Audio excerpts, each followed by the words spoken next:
All right, today we're going to be learning the last two ways to factor polynomials. So far we've talked about GCF, trinomials, and then difference of squares. Today we're going to be learning factor by grouping and sum or difference of cubes. So these are going to be brand new ways to factor trinomials. Factor polynomials. So factor by grouping, we utilize this when there are four terms. So like when we see three terms, we did the factor trinomials, that guess and check method.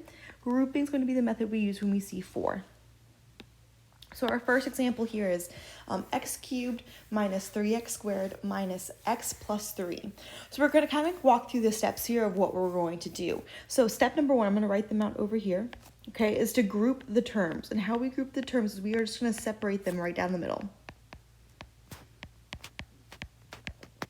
Okay, so these first two terms are going to be a group now, and these last two terms will be a group. So when I group them, I will physically put them in parentheses. So now what we're technically doing here is we're going from four different terms to now just two terms into the parentheses. Once you have that, you're going to factor out the GCF from each group. GCF out from each group. So they're not going to be the same GCF. So if I look at this one, I've got x cubed minus 3x squared. The GCF between those two terms is x squared. When I factor that out, I will have an x minus 3 remaining. Now we'll look at the next term. I've got negative x plus 3. All right, the GCF there is if I pull out that negative 1, that'll give me x minus 3. And the reason I do that is because I want these two parentheses to be the same. And by pulling out the negative 1, I get them to be the exact same. All right, step 3, all right, factor out the GCF one more time. So I want you to look at these two terms. Our first term is that x squared, x minus 3. And then our second term is that negative 1, x minus 3. What do both of these terms have in common? Well, they both have that x minus 3 in common. So when I factor out this GCF, what I have left over is this x squared and the minus 1. So on the outside of those parentheses. All right, so this is our GCF that we pulled out from those two terms for making those groups. And then we have the leftover x squared minus 1. Now, like we talked about before, we can sometimes keep going. I'm looking at x squared minus 1. That has two terms, and both x squared and 1 are perfect squares, so we can use the difference of squares to keep factoring this one. So I think I can take this one and do x and x to get me x squared, 1 and 1 to get me 1, make 1 positive, make 1 negative, and that will be my final answer. So I took that and I factored it using difference of squares. Okay, so just because you do one idea of factoring does not mean you stop. Most of the time you're going to incorporate two methods of factoring, if not more. All right, the last one we're going to learn is called the sum or difference of cubes. So in this one, it's very similar to the difference of squares, but this one's going to talk about cubes, so perfect cubes. We utilize this when there are two terms. Okay, but these two terms have to be perfect cubes. So we should probably start off by talking about what is a perfect cube.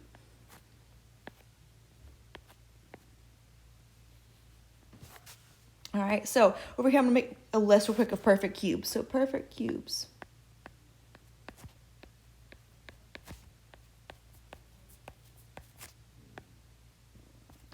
One cubed, all right, well that's just 1.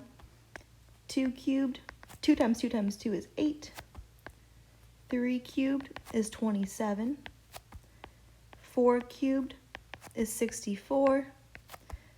5 cubed is 125.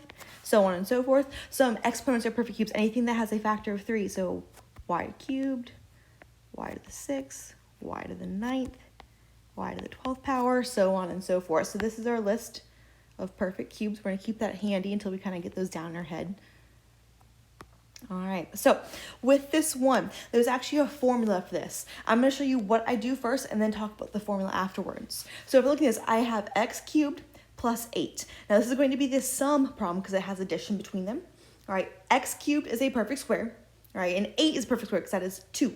So what we do first is we're going to figure out what the roots are. So you're going to ask yourself, what times what gives me x cubed?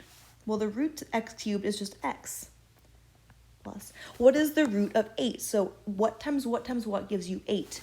And the answer is 2. Okay, so those are the roots.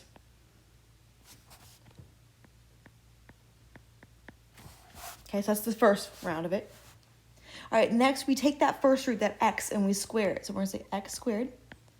Then we're going to put the opposite sign here. So our sign was plus, so the opposite sign of plus is subtraction. You're going to take your two roots and multiply them together. So x times 2 gives you 2x. Your last sign is going to be a positive sign. Then you take your second root, 2, and you square that. So 2 squared is 4. All right, so this sign is always opposite.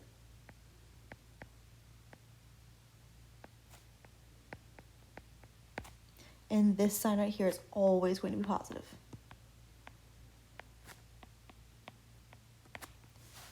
And that right there would be my answer. X plus 2.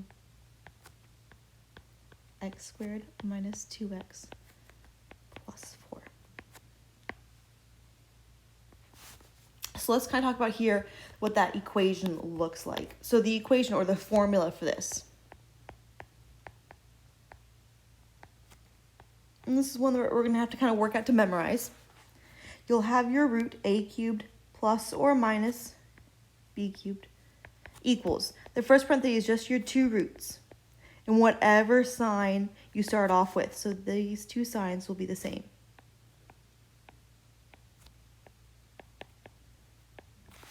Okay.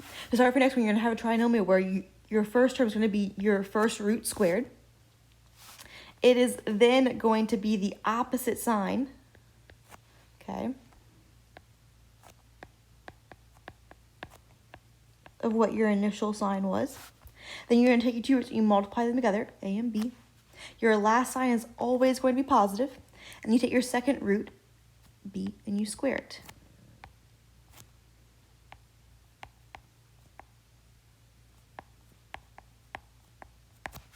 How I remember kind of the signs, I call it, this is my SOAP method. Here's why I call it SOAP. It is the same sign. Okay, so your first sign, is always your same sign. Then it is your opposite sign. So your second sign is your opposite sign. And then your last one is always positive.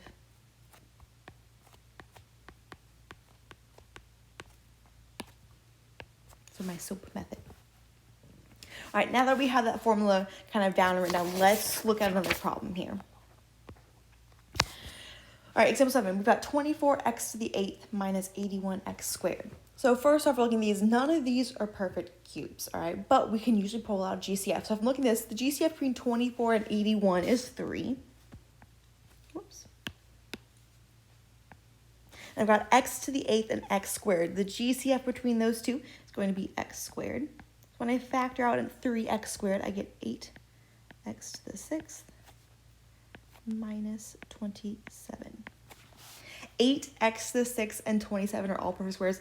8, all right, the root of 8 is 2. 27, that root is 3. Now x cubed, real quick, x cubed, all right, is x squared times x squared times x squared. 3 times there, whoops. Okay, so that root of x is going to be x squared, so this is its root. So we're going to use our formula now. All right, the first one, you take your root. So the root of 8 is 2. The root of x to the 6th power is x squared. Okay, we're going to use the same sign, so minus. The root of 27 is 3. For our next one, this is going to be that trinomial. We take our first term, which is 2x squared, and we square it. So 2x squared times 2x squared is 4x to the 4th. Then it's your opposite sign, so we're going to put plus. You take your two terms, 2x squared and 3, and you multiply them. So 2x squared times 3 is 6x squared. Your last sign's always positive. And then your last term is your second root, so 3 squared. So 3 squared is 9. And that would be my final answer.